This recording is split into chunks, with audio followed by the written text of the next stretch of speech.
semuanya, selamat pagi dari Ceko, tepatnya dari kota Selani. Horas untuk kita semuanya, karena aku orang Batak ya, jadi aku sapa dalam salam Horas. Buat teman-temanku yang Batak atau orang Indonesia pun pasti tahu Horas itu dari Batak ya. Oke, apa kabar kalian semuanya?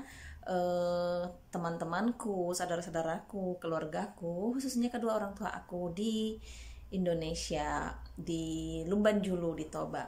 Semoga kalian semua dalam keadaan sehat, dalam lindungan Tuhan, dan kita selalu bersyukur apapun yang apapun yang terjadi atau apapun keadaan kita ya. Jadi hari ini aku mau menceritakan kalau hari ini aku mau pergi ke rumah sakit. Aku ada appointment rumah sakit hari ini, dokter kandungan, kontrol setiap bulan, kontrol kehamilan ya. Jadi hari ini aku akan pergi ke rumah sakit sendirian. Biasanya ditemani oleh Radek, tapi kali ini aku akan pergi sendirian supaya belajar mandiri di sini, biar nggak kemana-mana selalu ditemanin ya. Karena kan kalau ditemanin sama Radek itu dia harus izin kerja setiap antar kontrol, setiap tanggal kontrol dia selalu izin kerja. Jadi kan nggak enak juga ya kalau setiap bulan, dalam sebulan itu beberapa kali izin dari kerjaan. Jadi hari ini aku akan pergi sendirian. Rumah sakit dari sini, dari tempat kami ini kira-kira 15 menit jalan kaki. Jadi saya jalan kaki ke rumah sakit supaya bergerak juga ya. Kan usia kandungan saya sudah 7 bulan. Jadi supaya memperlancar peredaran darah ataupun supaya tidak mati badannya gitu. Jadi aku pergi jalan kaki saja. Dengan 15 menit sih itu sebentar aja. Nah, jadi persiapan yang akan aku bawa ke rumah sakit hari ini adalah tidak banyak sih, sama seperti di Indonesia. Kita bawa buku kontrolnya. Buku kontrol ini kayak gini. Nih, buku kontrolnya. Jadi ini warnanya biru, di dalamnya ada buku atau rekam medisnya lah ya. Kalau kita sebutkan di Indonesia rekam medisnya. Jadi ada seperti ini. Nih. Di sini tulisan dokternya terbaca banget ya. Jadi ini begini bentuknya. Nanti setiap kontrol kita bawa yang ini. Di sini dia tulis, mereka tulis hasil-hasil kontrolnya seperti itu gini. Jadi nanti ini ditulisnya pun dalam bahasa Ceko, jadi saya nggak ngerti. Kalau habis dari rumah sakit nanti pasti yang baca ya Radek ya, seperti itu. Kalau di Indonesia kita punya buku pink ya dari rumah sakitnya, yang catatan setiap kontrol gitu. Nah jadi ini nanti bawa ini setiap kontrol harus bawa.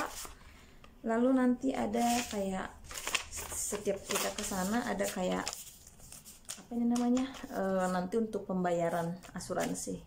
Ini adalah kayak apa ya, kayak resinya lah nanti, karena kan di sini perjanjian apa ke dokter itu nggak kayak kita di Indonesia datang ke rumah sakit lalu ngantri, ambil antrian lalu tunggu. Kalau di sini kan harus bikin perjanjian. Jadi ketika kita datang ke sana kontrol, lalu nanti dokternya tulis tanggal sekian jam sekian datang, lalu dikasih resi ini dan harganya pun sudah ada di situ, di sini. Jadi nanti ditunjukin resi yang ini sama dikasih tunjuk ininya, asuransinya. Asuransinya seperti ini. Ya, asuransi saya di sini. Baru dibikin bulan lalu. Lalu bawa paspor seperti biasa. Aku di sini karena belum dapat izin tinggal permanen, boro-boro ya izin tinggal permanen. Izin tinggal sementara juga belum, karena nanti kami akan apply tanggal 25 November. Karena 28 November habis visa aku. Jadi kemana-mana saya harus bawa ini. kebanggaan kita, Republik Indonesia. Aku cinta Indonesia, jadi harus bawa ini nanti. Jadi kemana-mana pun, mau ke supermarket, mau kemana, aku harus bawa ini ya. Jadi itu aja yang perlu dibawa ke rumah sakit. Oh ya, karena di sini juga peningkatan corona cukup tinggi sekarang akhir-akhir ini. Jadi kita harus tetap bawa, meskipun di rumah sakit ada, kita selalu bawa hand sanitizer. Saya selalu bawa itu dari Indonesia juga, Antis ya. Nih Antis, kelihatan nggak ya, Antis. Lalu saya juga selalu bawa tisu basah. Ini bukan endorse ya atau apa gitu, ini saya bawa dari Indonesia semuanya. Itu saja sih persiapan yang harus dibawa ke rumah sakit. Lalu ya nanti saya pakai jaket yang super tebal karena di sini sudah 3 derajat, musim gugur. Kalau di rumah aja saya pakai begini, apalagi keluar saya harus pakai kupluk, pakai earmuffs, pakai jaket yang sangat tebal, lalu pakai semua lah bagaimana supaya badan saya bisa hangat, karena saya orangnya orang yang tidak kuat dengan dingin ya. Saya di Toba aja pun, di kampung saya sendiri, kampung mama saya itu, saya tidak kuat kalau setiap pulang kampung saya selalu pakai jaket ya. Apalagi di sini musim gugur, apalagi nanti musim salju ya, saya nggak ngerti seperti apa. Pas lahiran pula saya nanti di situ ya.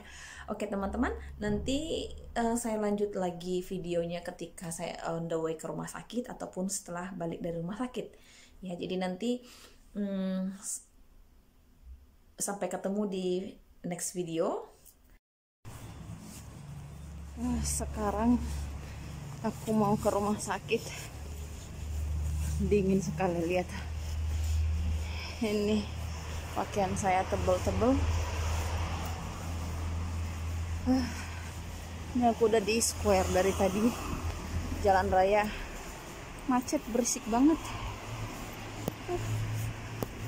Sepi. Aduh, nggak tahu kedengaran nggak suara aku. Jadi ini jalan mau ke rumah sakit.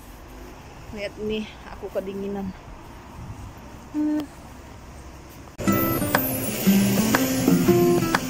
Bentar lagi nyampe rumah sakit. Itu ada sekolah TK. Kayak nggak sekolah kan ya. Ini udah pada berguguran daun-daun.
aku nyampe tapi nggak berani ngambil itu aja.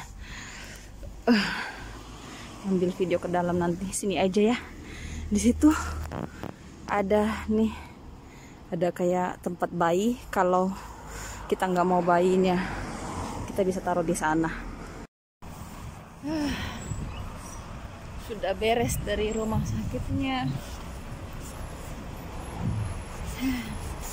Ini hasilnya.